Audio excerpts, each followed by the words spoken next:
Hi, yeah, this is Jason in Jason's Jungle. And today I'm going to be making a comfrey plant feed. So I'll take you to the comfrey and show you how I do that. These plants have been in 4 years now. The first year and a half I didn't actually harvest from them. I waited until later on in the second year to get them nicely established. And then I only harvested it once in the year. Now I can get about 3 cuttings in the year, and all I do is wait till the flowers start coming and then take them back as soon as they've started coming. Put them all down and put them in the bin. Not the bin to get rid of, but the bin to hold it in.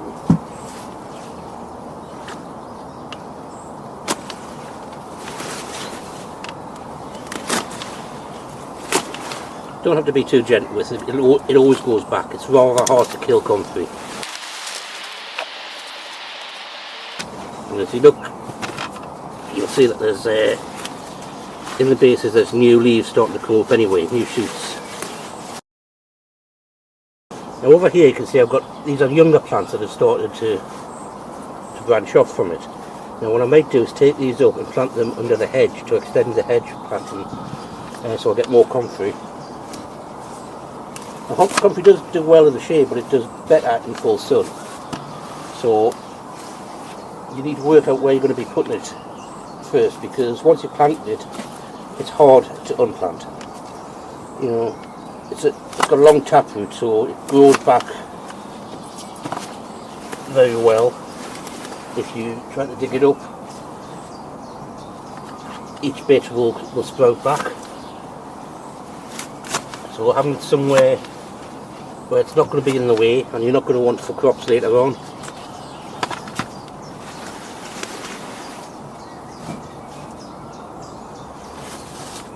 Although it's used for making plant feeds and stuff, it's a good idea to give it a feed every year. So I mulch it with grass, I mulch it with leaves, just basically keep the nutrition up, because you still want the plant to be nice and healthy, but because it's going to be mining nutrients from down in the soil,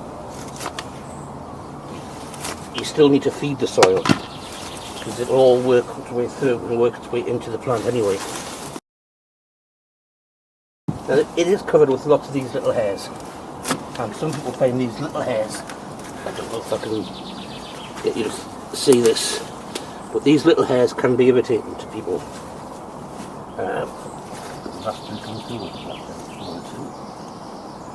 Those hairs can be irritating, so you might want to wear gloves.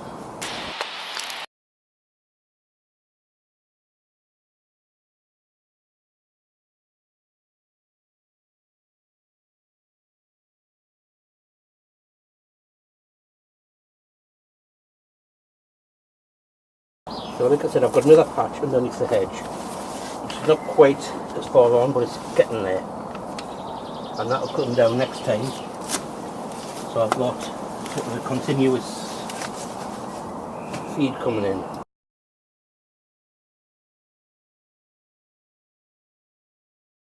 I'll just pull these and they're snapped. Bit of root there, that gets planted elsewhere, but the rest of that root will come back. Now we've got any leaves left here, we'll just break down and I'll give it a mulch later on as well. So that's the harvesting, now the prepping of it. So I'll move over to somewhere where I've got a bit more space and start on the prep. So here's my bucket of comfrey. Normally I chop it up with these, because the finer you can chop it, the more surface area there is for bacteria to work on them, and also the more you can pack into whatever container you've got. It's a lot of work with this, so today I'm going to try something that I haven't done yet and see how well it works. I'm going to use this. So let's see if this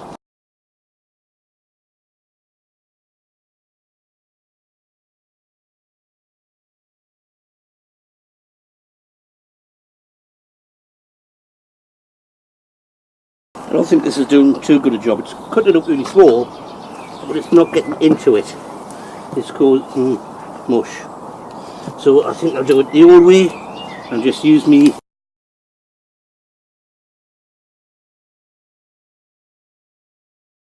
which of these keep slipping. They got given too much WD-40 and now they don't grip. The handles keep coming off.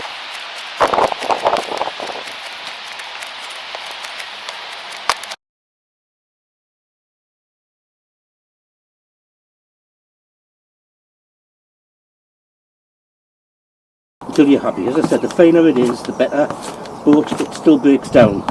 And Comfrey breaks down nice and quickly. So you just want to be able to pack it into your container, which I'm going to go and show you my containers now. So these are two containers that I use.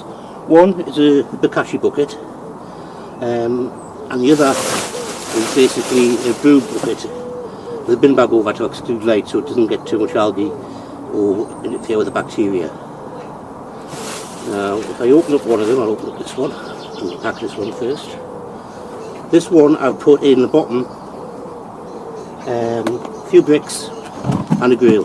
You can't see it at the minute because it's covered with what's left of the last lot of Comfrey, which is still breaking down. I use the stalks in mine. Some people don't like using the stalks because the stalks take longer to break down. But you know, they'll still break down. Even though this is quite big, you can snap it as you can put it in. This takes a bit longer. They will end up breaking away and breaking down to a mush that will just keep giving off more juice. So this has still got stuff in from last year, which has broke down. I've just taken this today, so that'll be useful. So that's what I'm going to end up with, this really black liquid. I dilute that, I'm not sure how much, to straw colour, you see, so that gets mixed up, and pack it in as much as you can.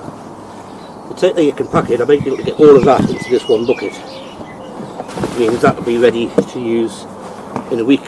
I can use this one next time in a couple of weeks, and therefore always have something to be filled up.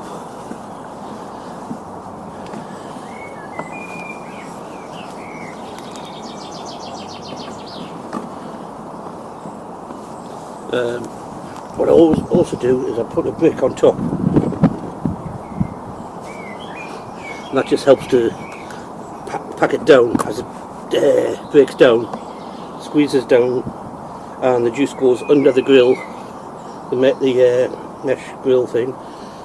I think it was a £1 pizza pan from a pound shop, fitted in perfectly, already pre-drilled holes, so just put the bricks on for that to sit on, and that leaves an area underneath for all the juices to drain.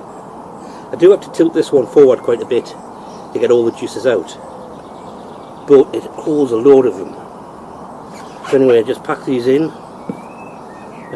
Still got a bit left, I'll put it in that one, and then seal it all up.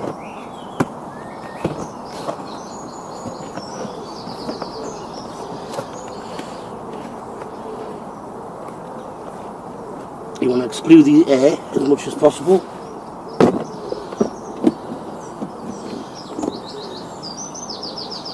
And again, I have a brick in here.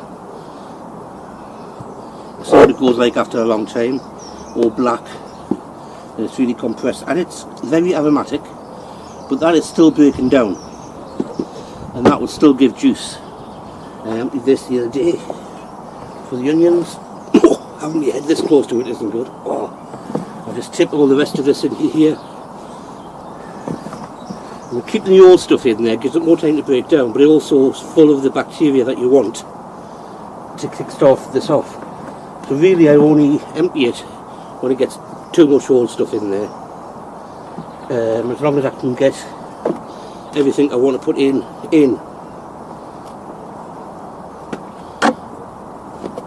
So that'll be topped up next time I do a cutting on the stuff under the hedge. And I'll just seal this up. And then in a few weeks time it'll all be breaking down, and I just extract it from the tap.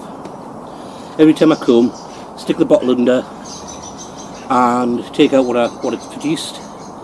It might not be much if I come 2 or 3 times a week, but it gives, it just keeps giving. This hasn't been emptied, as I said. It's still got last year's stuff in there, so it's all the last year's. Was gradually broke down. So I got 4 cuttings last year, so that's how much was left after the 4 cuttings. But that'll still break down this year, because that started off with the stuff from the year before. So now I just put these over to the side and leave them for a few weeks.